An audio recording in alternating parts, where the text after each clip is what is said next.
नमस्कार दोस्तों, आज के इस वीडियो में हम बात करेंगे टाइटन कंपनी लिमिटेड के बारे में। इस कंपनी ने अपने क्वार्टर 2 के नंबर डिस्क्लोज कर दिए हैं। देखेंगे नंबर किस प्रकार के आए हुए हैं। यहाँ पर जितना भी डाटा दिया वो सारा करोड़ पे दिया हुआ है। तो चलिए देख लेते हैं कंपनी के रेवेन्यू। कंपनी का जो पिछले साल का रेवेन्यू था वो था कंपनी का रेवेन्यू 10,708 करोड़। पिछले क्वार्टर का रेवेन्यू देखें तो कंपनी का रेवेन्यू बढ़कर हो गया था 12,223 करोड़। और इस क्वार्टर में देखें तो कंपनी का रेवेन्यू बढ़कर हो गया 13,476 करोड़। अगर हम क्वार्टर ऑन क्वार्टर बेसिस पे रेवेन्यू देखते हैं तो कंपनी के रेवेन्यू में हमें एक अच्छी खासी जंप देखने के लिए मिलती है। लगभग हम कह सकते हैं कि 25% कंपनी के रेवेन्यू में ग्रोथ हमें देखने के लिए मिल रही है। और क्वार्टर ऑन क्वार्टर बेसिस पे बात करें तो कंपनी के रेवेन्यू में लगभग 10% की ग्रोथ हमें देखने के लिए मिली है। रेवेन्यू में तो एक कंपनी ने अच्छी खासी हमें जंप देखने के लिए दिखाई देती है, यहाँ पर कोई शक नहीं है। अब बात कर लेते हैं कंपनी के हम खर्चों के बारे में। कंपनी ने कितना खर्चे किए हैं तो पिछले साल में अगर हम कंपनी खर्चे देखें तो कंपनी ने खर्चे किए थे 11,402 करोड़ के। और पिछले क्वार्टर में खर्चों की बात करें तो कंपनी के खर्चे बढ़कर हो गए थे 12,413 करोड़। और इस क्वार्टर में कंपनी खर्चे देखें तो कंपनी के खर्चे हो गए 13,709 करोड़। तो कंपनी के खर्चे यहाँ पर हम देख रहे हैं तो क्वार्टर ऑन ईयर हमें कंपनी खर्चे बढ़ते हुए ही दिखाई दे रहे हैं।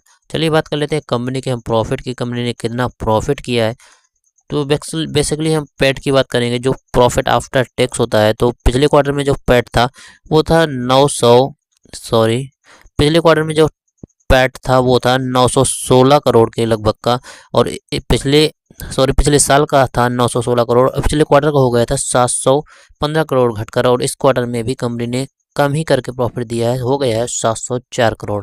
तो कंपनी के प्रॉफिट में अगर हम देखें तो ईयर ऑन ईयर और क्वार्टर ऑन क्वार्टर हमें यहाँ पर गिरावट ही देखने के लिए मिल रही है। तो अगर क्वार्टर ऑन क्वार्टर देखें तो कंपनी के प्रॉफिट में लगभग हमें देखने के लिए मिल रही है 23% की गिरावट। ईयर ऑन ईयर बेसिस पे हमें कंपनी के प्रॉफिट में भारी गिरावट देखने को मिल रही है। और क्वार्टर ऑन क्वार्टर पे देखें तो लगभग हम कह सकते हैं 1 से 1.5% की हमें गिरावट देखने के लिए क्वार्टर ऑन क्वार्टर बेसिस पे भी मिल रही है। तो प्रॉफिट में कंपनी की लगातार हमें गिरावट देखने को मिल रही है, जो कि कहीं से भी अच्छी बात नहीं होती है।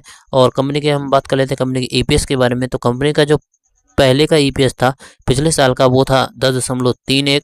और पिछले क्वार्टर में कंपनी का ईपीएस घटकर हो गया था 8.06। और इस क्वार्टर में कंपनी का ईपीएस हल्का सा बढ़ा है 7.94 हो गया है। तो कंपनी का ईपीएस यही था।